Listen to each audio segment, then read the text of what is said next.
رفت سوی غرب کم کم افتاد، لیک اندر گوهریستان دست و در پیچ و تاب، میکنند آنها به مثلی بادی بگاهی شتاب، میدهد دهقان به هر یک وعده به کارش جواب، دایم و دستان همتناک آنها باز بود،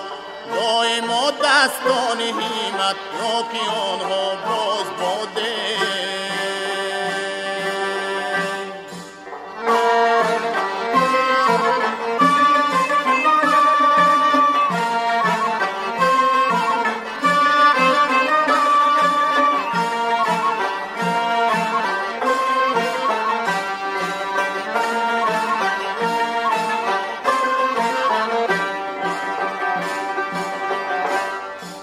آن سیاه چشمان که امشب از پختچینی آمدند،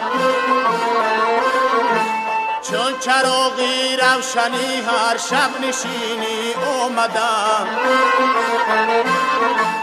با همان دستان مصرنگی مهینه آمدند، خنده بر لب همچو دلهای زمینی آمدند، ناز میزبد با آنها نازشان شهناز بود، ناز میزبد با آنها نازشان شهناز بوده.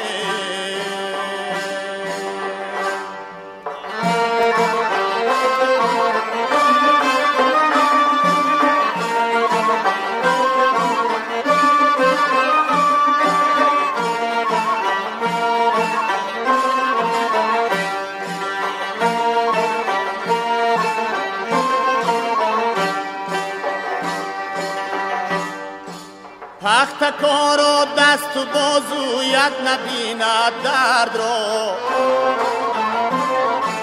دهنشان با کاری خود هم مرد و هم نامرد را،